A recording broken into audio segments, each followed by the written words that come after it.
तू मालामाल हो जाएगी और हमारी गरीबी भी दूर हो जाएगी।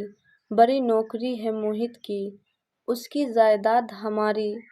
तू किसी न किसी तरह उसे अपने वश में कर ले। राम्या की मम्मी ने समझाया और फिर उन्होंने ऐसा जाल बिछाया कि उसमें माँ बेटा उलझकर रह गए। राम्या, मम्मी कहाँ है? एक दिन दफ्तर से लौटकर मोहित ने पूछा। वो पड़ोस में गई है, देर रात तक लौटेंगी, वहाँ उनकी दावत है। मेरी मम्मी भी साथ गई है।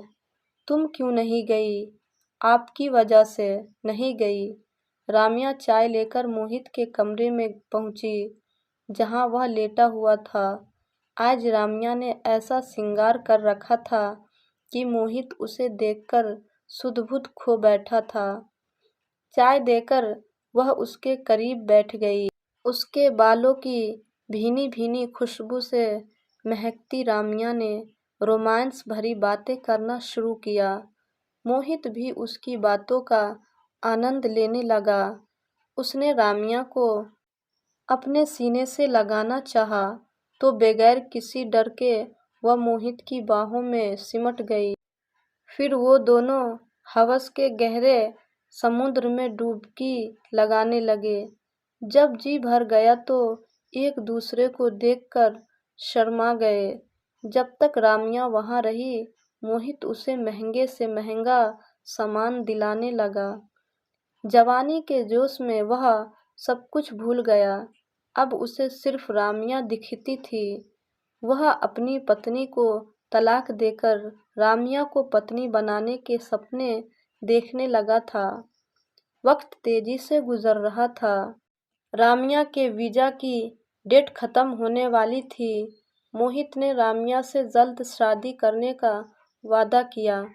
राम्या अपनी मम्मी के साथ दुबई में रहने के सपने संजोए भारत वापस आ गई। मोहित ने आंटी से 2 महीने के अंदर राम्या से शादी करने की अपनी मंशा जाहिर की, तो आंटी ने भी खुशी खुशी अपनी रजामंदी जाहिर की। कुछ वक्त बीत जाने पर शालिनी ने शहर की बड़ी पुलिस थाने में मोहित के द्वारा दिए गए तलाक के बारे में शिकायत पेश की, जिसकी सुनवाई आज होनी थी। शालिनी ने कमेटी के सामने, जहां बड़े बड़े लोग थे, अपनी बात रखी। उन्होंने बड़े गौर से शालिनी की फरियाद सुनी। इससे पहले मोहित को माँ बाप के साथ कमेटी के सामने जाहिर होने की इत्तला भेजी गई थी, पर वह नहीं आए। अपने रसूख का इस्तेमाल करते हुए उन्होंने कमेटी पर दबाव डालना चाहा था।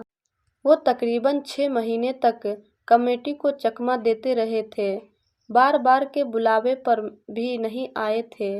इस बात को ध्यान में रखकर कमेटी ने कड़ा फैसला लिया और उन्हें समाज से बेदखल करने के साथ कानूनी कार्रवाई करने का फैसला लिया।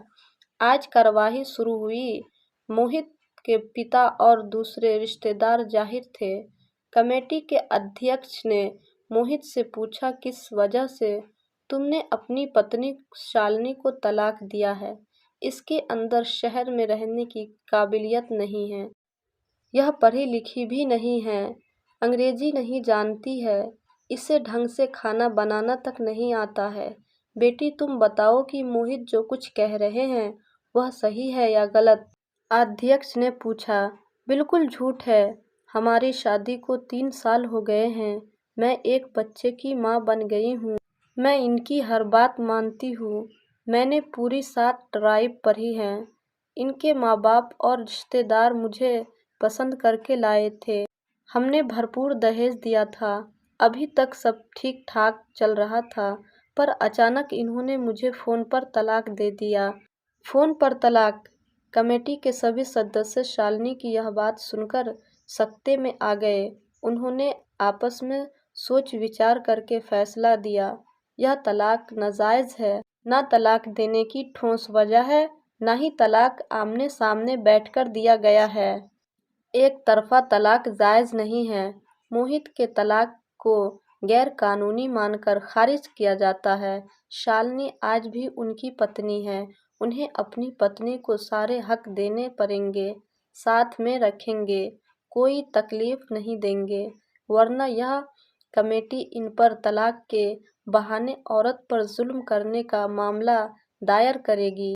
इतना सुनाकर सभी लोग चले गए और मोहित को ना चाहकर भी शालिनी को रखना पड़ा।